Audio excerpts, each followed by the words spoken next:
Well, I would like to know from you first, how did your interaction or your first encounter, what was your first encounter with Srila Prabhupada's books?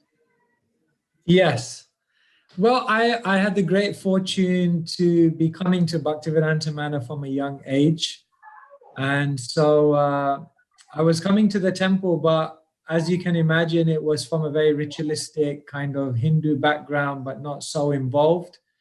And therefore, I had no interaction with Srila Prabhupada's books. But at age 16, something within me told me that I need to know more about my religion. And somehow, and well, we'll say coincidentally, but of course, we know there's a bigger plan going on. One of my friends at school, he came in one morning and he said, a Hare Krishna devotee came to my home and he gave me a Bhagavad Gita. And so as soon as he said that, I said, wow, I want to read it. Can you bring it tomorrow? So the very next day, he brought in that Gita, and then I took the Gita home that day.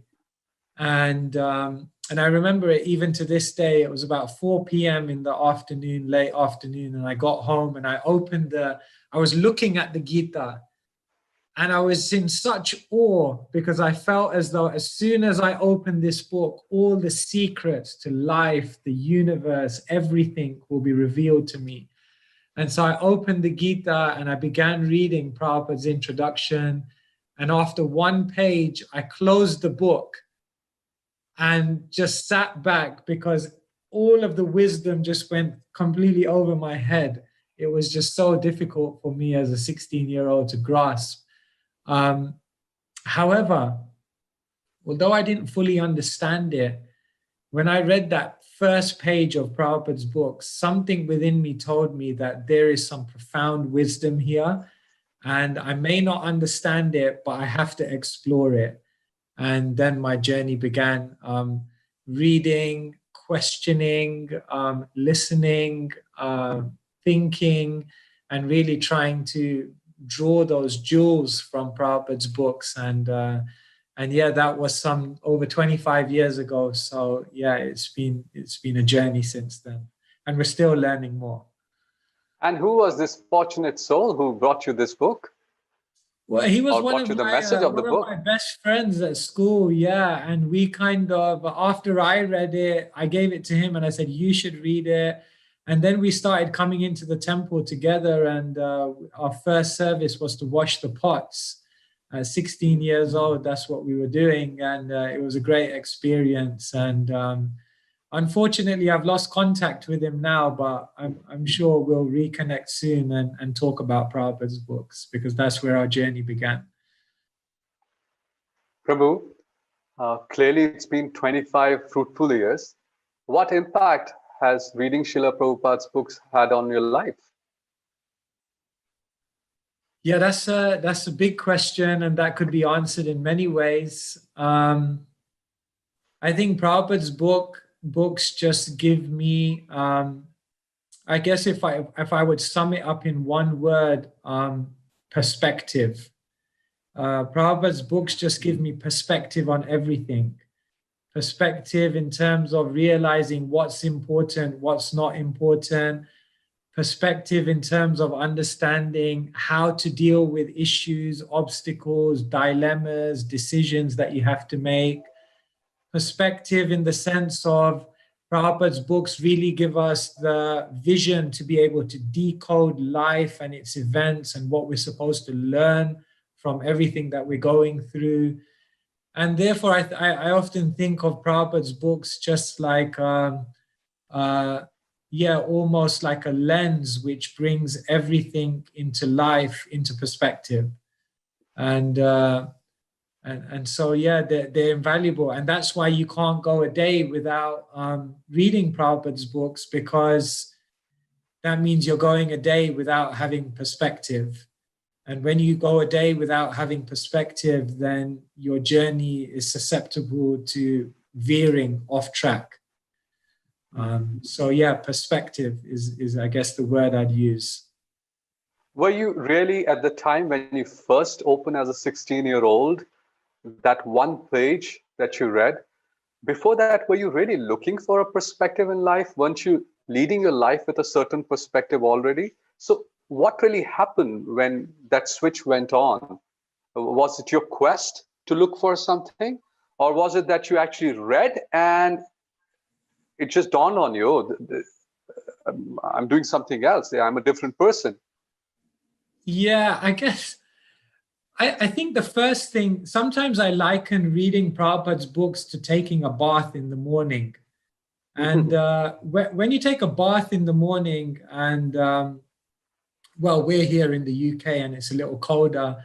And if you take a cold bath in the morning, then the very first thing that happens when you take a bath is that you wake up. It's almost like when the water hits your body, you wake up. The second thing that happens when you remain in the shower is that your body starts getting cleansed. And as the water warms up and your bodies become cleansed, it actually becomes quite a relishable experience to stay in the shower and enjoy the shower. And sometimes you could be there 5, 10, 15 minutes. Of course, in the Brahmacharya ashram, there's always people telling you to hurry up and get out. But you could stay there for longer. So I think Prabhupada's books are like this. I think the very first experience when you read Prabhupada's books is that they wake you up. It's almost like jolt you out of a certain illusion into another reality.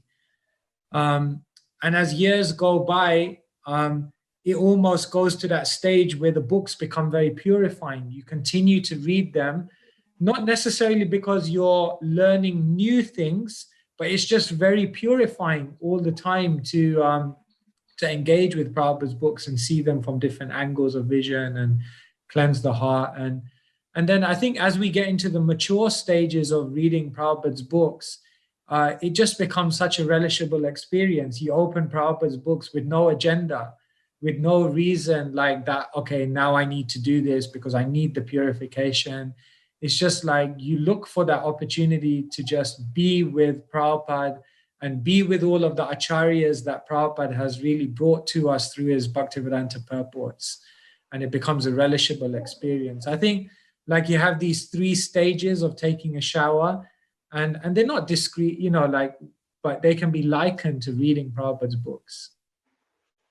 So I think, so in answer to your question, I think when I was a 16-year-old and I wasn't looking, but it's almost when I read Prabhupada's books, it almost just woke me up to some, and then it took me on that trajectory where I realized, yeah, these books are invaluable. They give me perspective and I need to keep engaging with them. Well, we hope that everybody gets woken up like you did. But is there something, some background to it? Because we do come across many people that we give a book, we want them to read, they read a few pages, but they still remain disinterested. Was there a specific difference in your life? I mean, you did mention that you were coming to the temple, etc., where in your case, you woke up and then, of course, as you said, the remaining 2 stages, they sort of naturally flow one into the other. And you're just relishing it, you're relishing the cleansing process, you're waking up, you're cleansing, and then you want to stay there as long as possible. And you don't do it with an agenda. It sort of becomes a habit. In your case, clearly, Prabhu, it's reached that stage of maturity. But how does one get to that stage of maturity?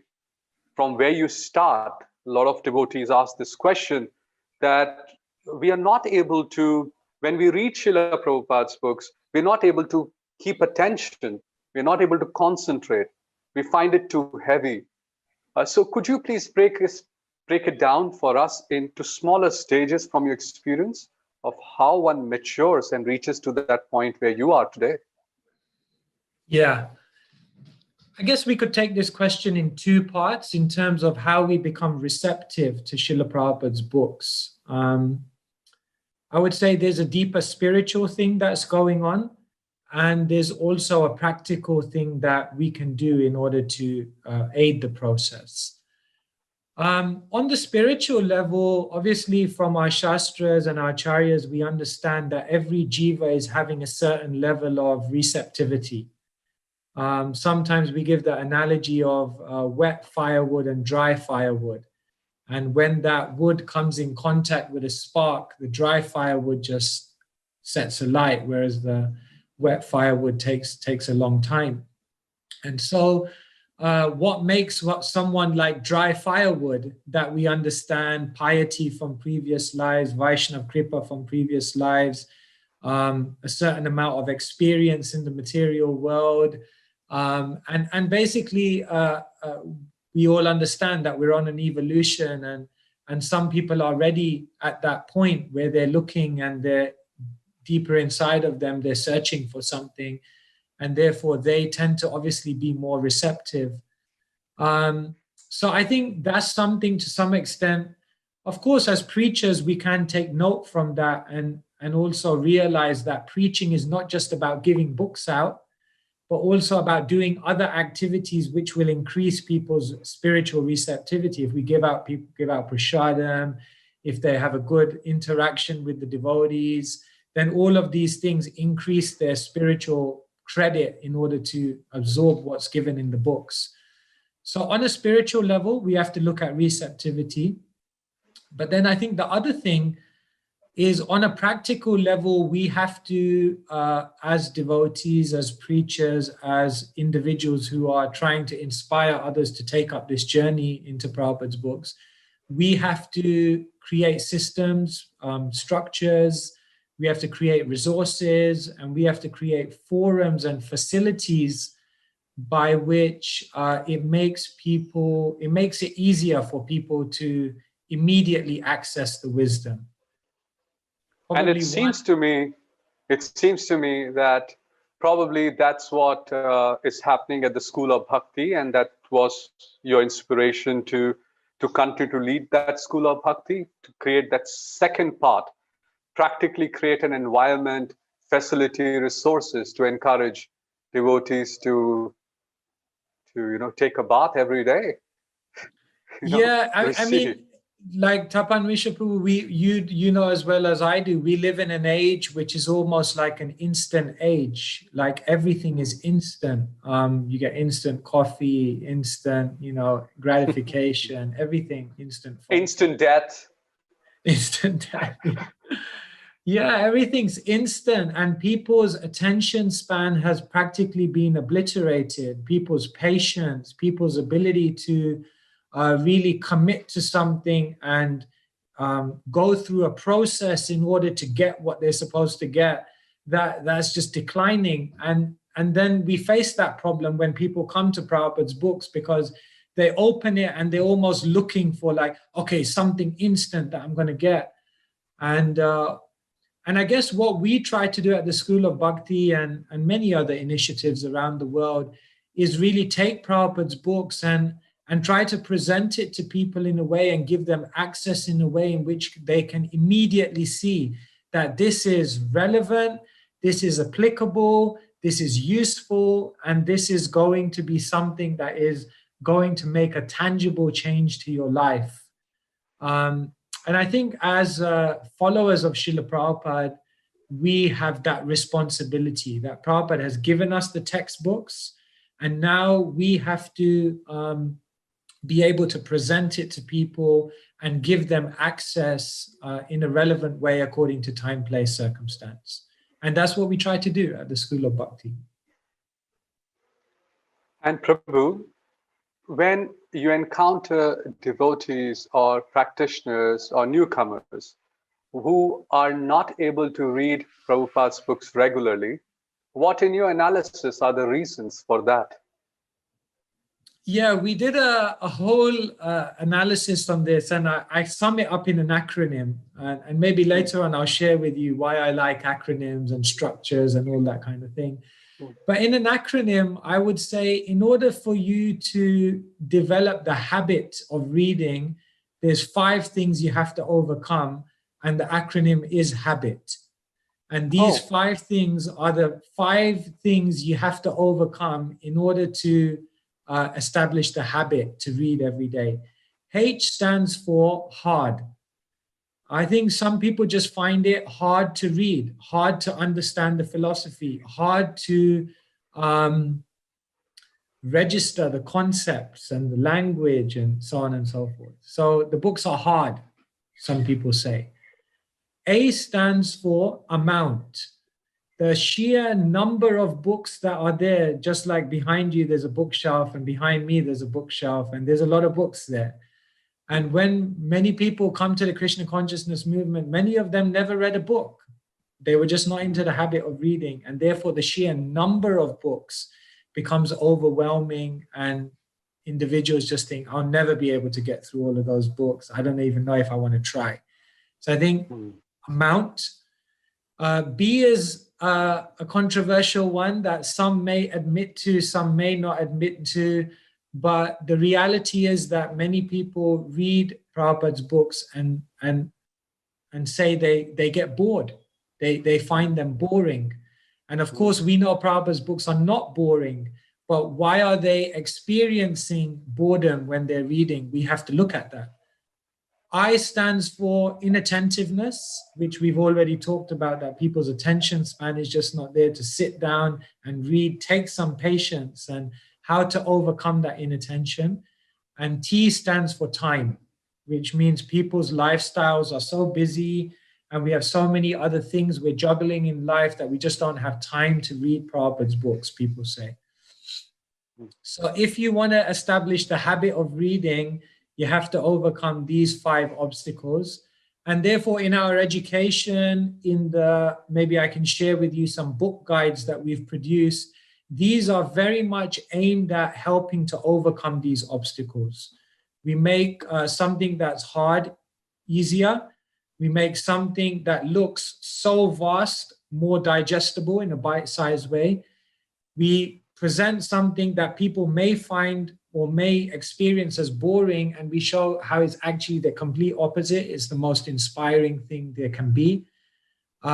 We account for people's inattention and therefore create systems where people can be engaged and where they can feel very much involved. And the time one, that when you've done these other 4 things, then people are so inspired to read that the 5th one they sort out themselves, because really it's not a question of not having time, it's a question of not having desire. So when you've done the other 4 and people have the desire, the 5th one they work out themselves.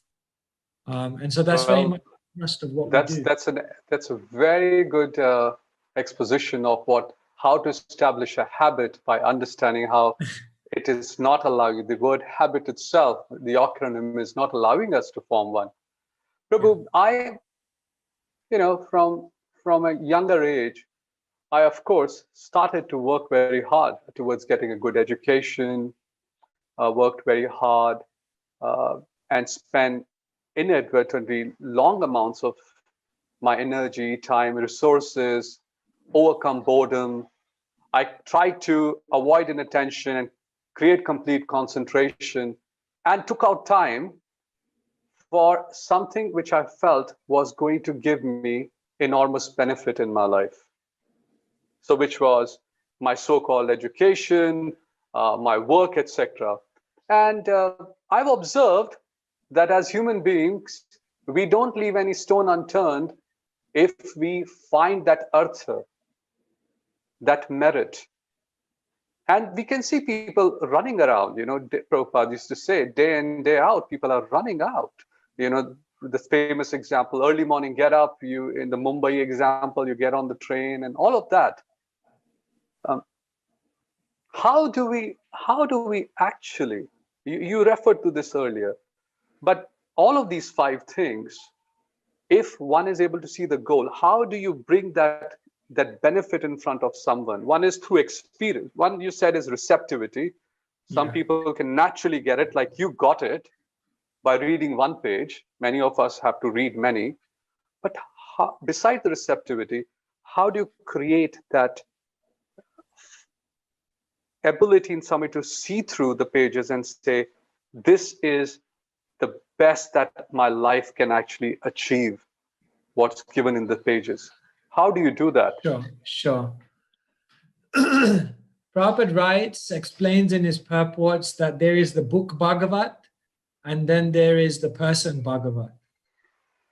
When you see a person in front of you who has assimilated Prabhupada's books, who is living Prabhupada's books, who is breathing it, who is inspired by the philosophy, whose every word is based on Shastra, and who, because of their deep study and deep absorption of these transcendental gems, has become a joyful soul, a person who doesn't experience the difficulties of life because their life is guided by transcendental Divya Gyan. When we see examples of devotees who have taken the books into their hearts and are joyful, clear in their vision and inspired individuals, then others will look at them and say, how did they become like that? Like, how I want to be like that. And what does it take? Well, it was Prabhupada's books. It was Prabhupada's books. Well, then I'll have a piece of that as well. And I think that is really the challenge for the Vaishnav community, that we need more and more devotees who are not just telling people to read, who are not just explaining that this is an important thing, but whose lives are so inspirational, whose lives are so exemplary, whose lives actually show the fruits of what Divya Gyan means in the real world, that people just look at them and say, I want to be like that person. And if it means reading Prabhupada's books, and that's what happens to you when you read Prabhupada's books, then I'll do it. Prabhupada said to Hari Sauri Prabhu, preaching, he said, preaching is an easy business. All you have to do is show people how happy you are. And so, like one of my reflections recently, Thapan Mishapu, just to share with you, is that I've been, as a preacher, we go out, we give many classes based on Prabhupada's books. And one of my realizations recently was that I don't want to be a deliverer of packaged philosophy. I like that phrase. I would like to be a deliverer of realized philosophy. Because when we hear from someone who is Shabde Pare Chanishnatam, their words are soaked in the vibration of Shastra, and then that is coming out as a natural outpouring, it will naturally inspire others. So we all have that experience. We have certain speakers who we know, we listen to them, and just their vibration of the Shastra makes you want to just get out of that class and get your head into a book. So I think we need those examples. Well, you are clearly a very inspirational leader yourself in the UK. And I know of many devotees, including myself, who take inspiration from the work that you do. But do you yourself read Srila Prabhupada's books as some would define it systematically? And if yes, how do you do it? Please elaborate. I mean, what is systematic reading? Sure. I think, and the first thing before I approach this question is what I would like to share with everyone is that everyone has their own technique, everyone has their own personality, and everyone has their own approach and way to mine Srila Prabhupada's books. So I'll just share with you, my technique is by no means the standard, but it may trigger something within some of the listeners. The way I approach Prabhupada's books is I find that reading and study are different. Prabhupada did ask the devotee, are you studying my books every day? And the devotee said, yes, Prabhupada, I'm reading every day. Prabhupada said, are you studying the book? Yes, I'm reading every day. No, I didn't say, are you studying? Yes. For me, study takes place in layers. And so what I do when I approach Srila Prabhupada's books often, like say, for example, the Bhagavatam, by Krishna's mercy, by the mercy of the Vaishnavas, and by the mercy of being a brahmachari, which does give you time to study Shastra, we've managed to go through the Bhagavatam many times, and we did it in layers. So the first time I read Bhagavatam, I just read through once. Familiarity. I think familiarity is the first stage of Prabhupada's books. And then the second stage I go to is after familiarity, I look for flow and structure, to understand the landscape. That's kind of broadly the second layer of study. And then the third layer of study is then I go in. So it's almost like this is a broad way in which I study with any Shastra. Familiarity, just try to get a gist of what's going on there. Flow and structure, zoom out and let's see how this all pieces together. And then once we've got that zoom out picture, then go in and find your gems, find your inspiration, and really go deep and absorb and kind of go much deeper into the purports. And how many times have you read Srimad Bhagavatam? It would be difficult to quantify it like that, because obviously like 2 or 3 times, like start to finish like that. But then many other times, you know, studying a canto here, a passage here, going back and forth. But that's lovely. 3 times cover to cover. Yeah, what we do also, like, and which may be another tip, of course, Prabhupada's purports are, Prabhupada actually once said, more important than the verses are my purports. Yes. However, one tip I would like to give the devotees is that there is a power in just reading all the verses through. And if you read all the verses of the Bhagavatam through, just the verses, you could do that pretty quickly. And what happens is when you do that a few times and then you read a purport, because you can contextualize that purport in the narrative of what's going on in the Shastra, the purport actually becomes so much more meaningful. It brings you to the second layer, as you were describing previously. It starts bringing you to the second layer automatically. It's interesting you mentioned this. One of our other speakers also in an interview said the same thing. They were suggested that not ideal, but it's good if you just go through the translations if you don't have enough time to just get that bit of a familiarity. So yes, please share with us. You were, I didn't mean to interrupt you, but you were saying that you create that layer of familiarity, then you take a step back and do it again. And this time you're looking at flow and structure. And third is when you go deep. Now, I'd like to ask you, what does it really mean when you jump in deep? And what do you really do when you have to deeply absorb yourself in reading of Prabhupada's books? You know, this word deep can be understood by different people in different ways. Yeah, sure. Tapan Vishapu, before I come to that question, would it be permissible to share something with you on the screen? Please, go ahead.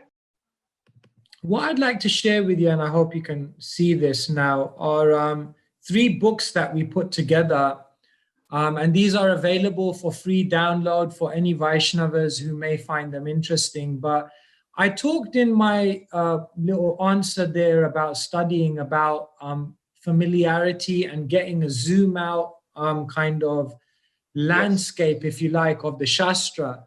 So what we did is we took Prabhupada's Gita, we took the whole Bhagavatam, we took the whole Chaitanya Charitamrita, and what we tried to do is put together guides which help devotees to immediately understand what is the flow and structure of what is being the transcendental narrations within these books.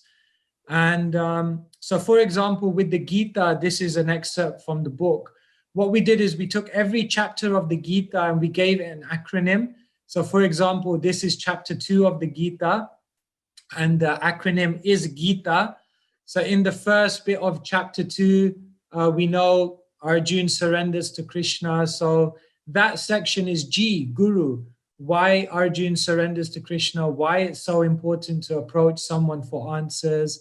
When Arjuna surrenders to Krishna, Krishna gives him knowledge, and the first knowledge Krishna gives is knowledge of identity. So I stands for identity. And like this, with one word, Gita, you're able to understand what is the theme of the chapter and what's the main contents of the chapter.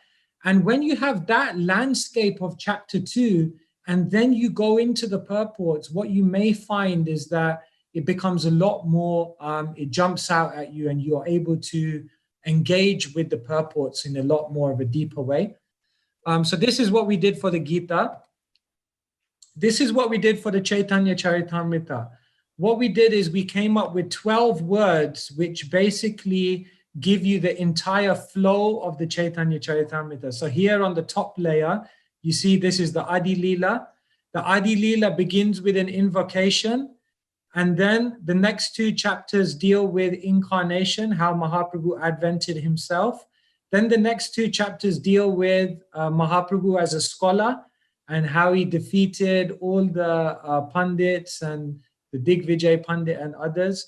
And then in the final chapter of the Adi Leela, the word is transformation, because that's where Mahaprabhu, number one, becomes transformed into a bhakta or a devotee. And then at the end of Adi Leela, he transforms from being a grihastha to a sannyasi.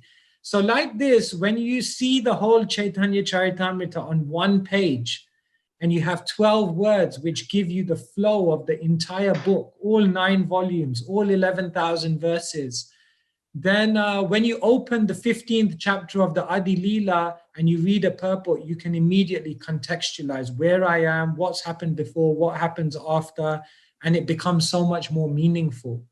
So this is what we did for the Chaitanya Charitamrita. And then we did something similar for the Bhagavatam. And in the Bhagavatam, what we did is we not only gave flow and overview, but in each section of the Bhagavatam, we drew on infographics to bring out some of the main points that are described within the Bhagavatam. And so I just, before I go into talking about going deep, I just wanted to share this with the devotees that these are completely free of charge.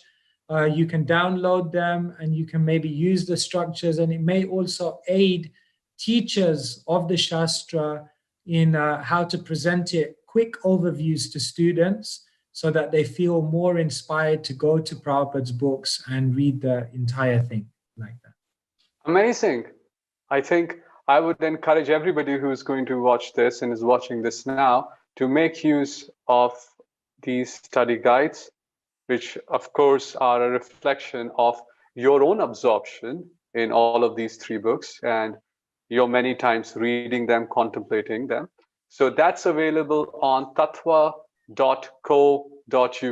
So tattva.co.uk, everybody can benefit from these 3 guidebooks, which can facilitate our own personal study and also facilitate those who are acting the role of teachers and conducting classes.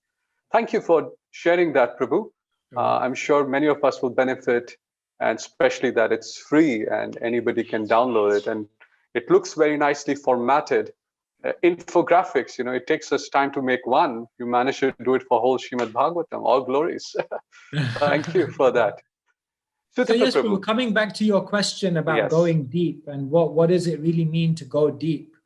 Also, when you answer this question, I want you to share with us, how do you go about contemplating what you've studied? That's so essential. Many of us, we study a lot. As you previously mentioned, you making a change in your perspective now in terms of your preaching, and you said, I want to be now the deliverer of realized knowledge, which essentially means a lot of contemplation, a lot of from absorption to contemplation to then practice. So I request you to now please take us in this journey to the next level, and in your answer also to the next level of contemplation and then practice. Yes. I don't know how much you're familiar with Christian theology, but they used to, or they had something in the church known as Lectio Divina. And this was a practice of many monastics in the Christian tradition. And Lectio Divina was when they would go into their scriptures and then they would slow down.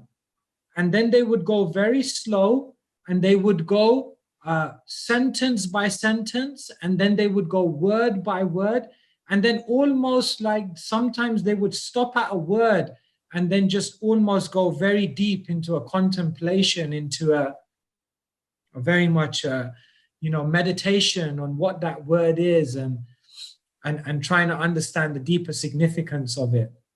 And so this is a very inspiring technique, and you can read more about it. Lectio Divina, it's called.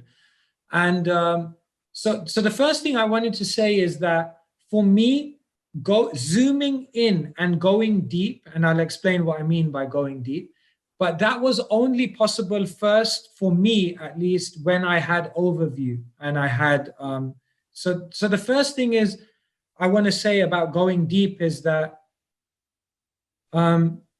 you can't maybe go deep immediately.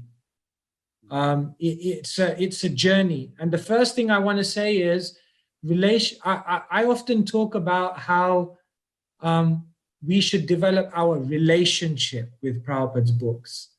And I think when you talk about your connection with Srila Prabhupada's books as a relationship, then I think that's a much more accurate way to look at it.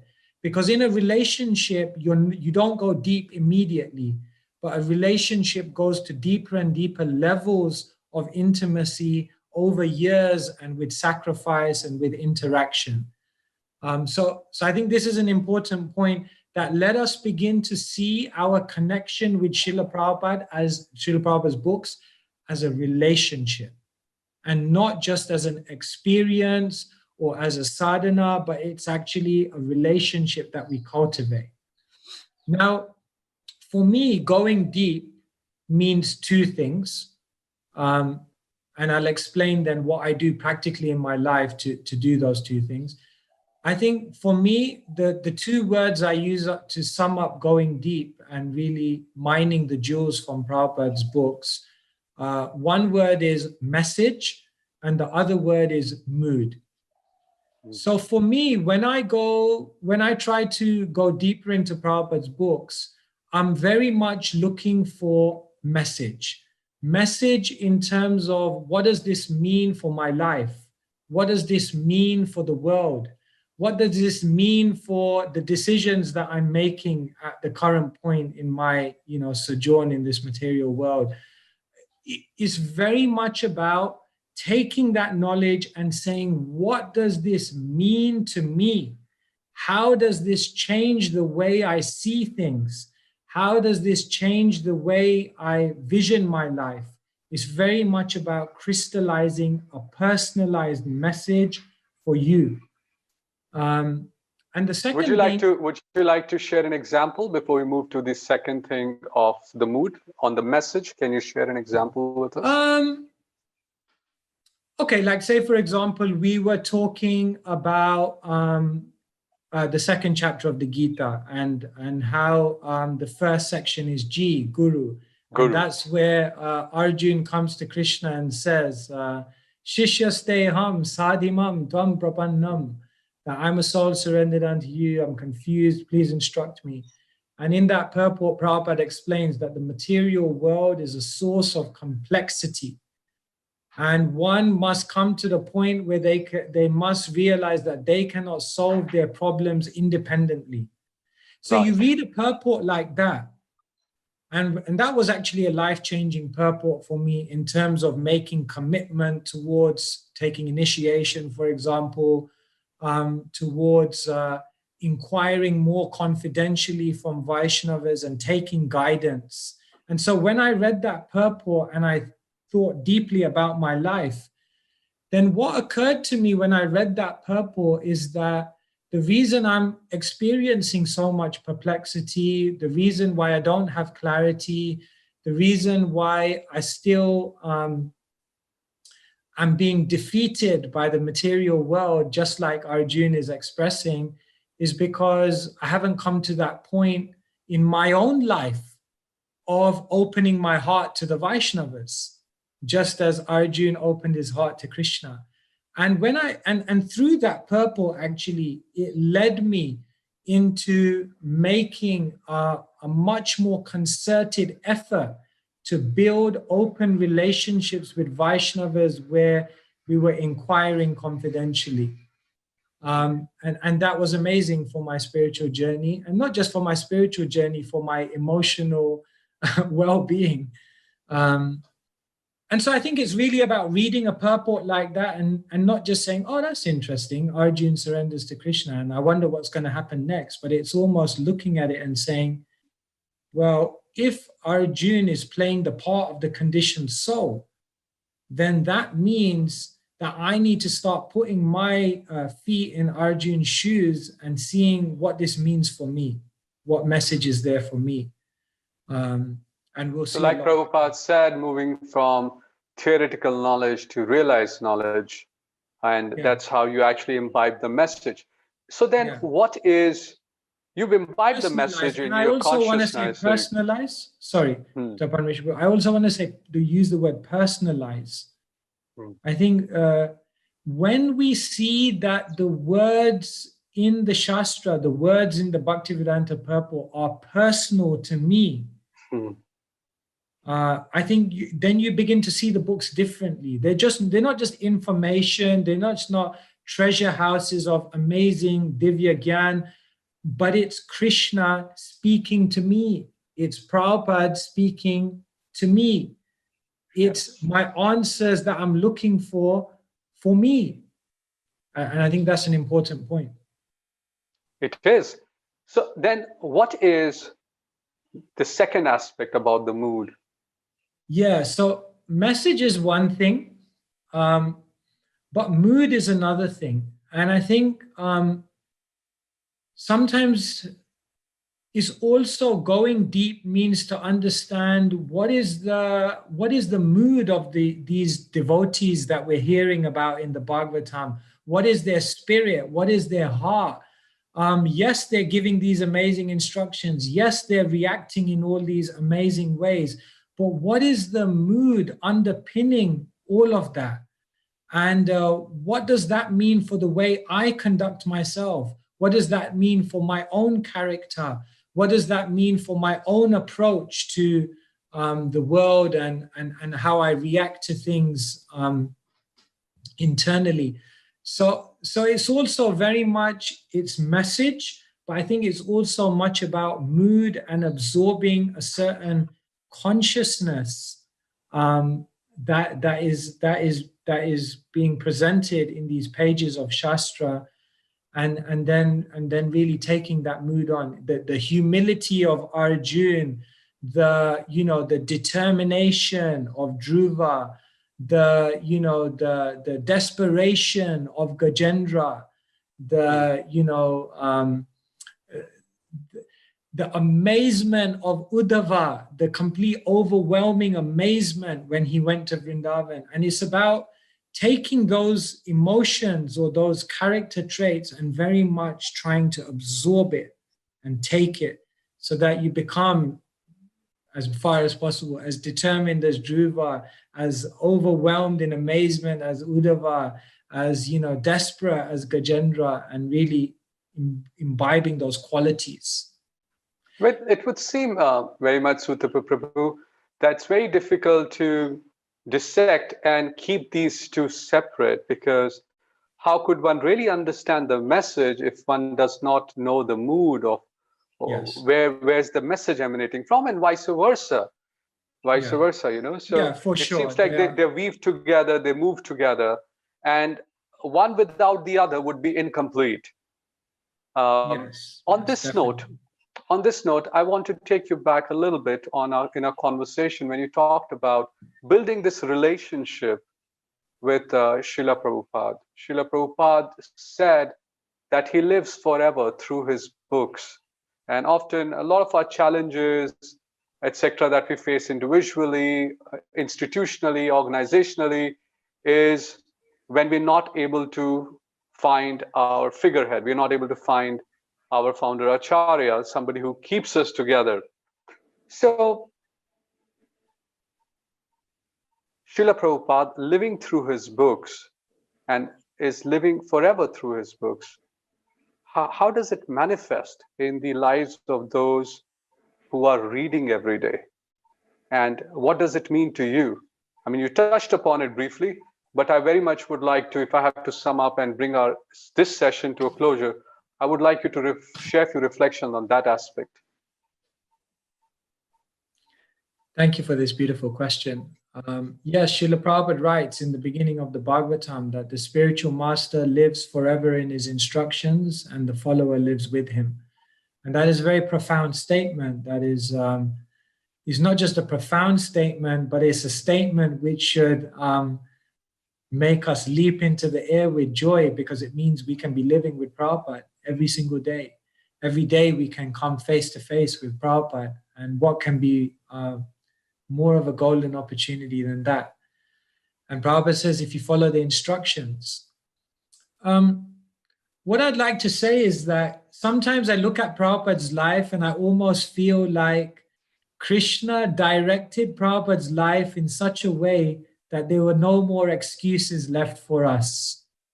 Like we cannot say, well, I can't do it because I'm too old. Well, Prabhupada came when he was 16. Yes.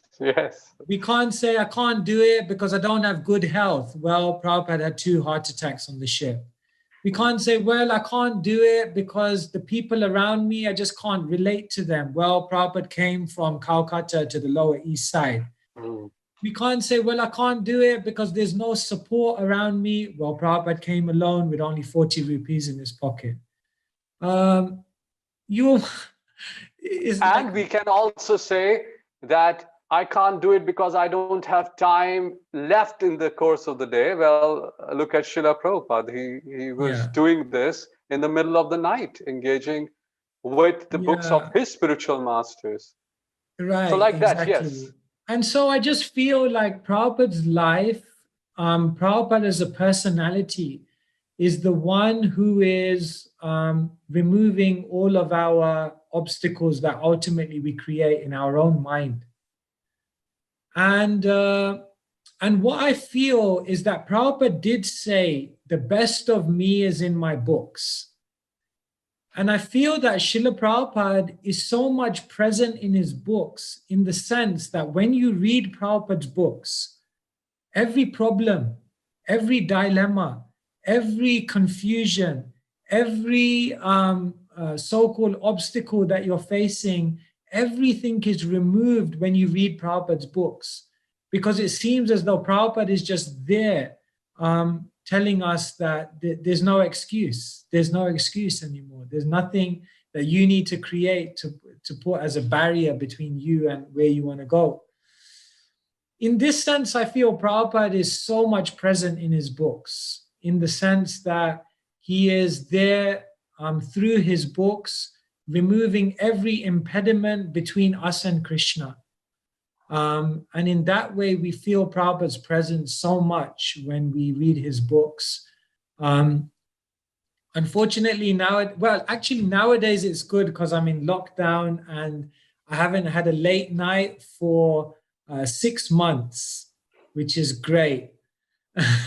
And not having a late night for 6 months means that we can wake up very early in the morning before Mangalarti and read Prabhupada's books. This morning, I was reading the Chaitanya Charitamrita, the 10th chapter of the Chaitanya Charitamrita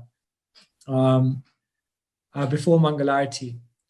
And when you read at a time like that, and you connect with Prabhupada, then you realize everything comes back into perspective.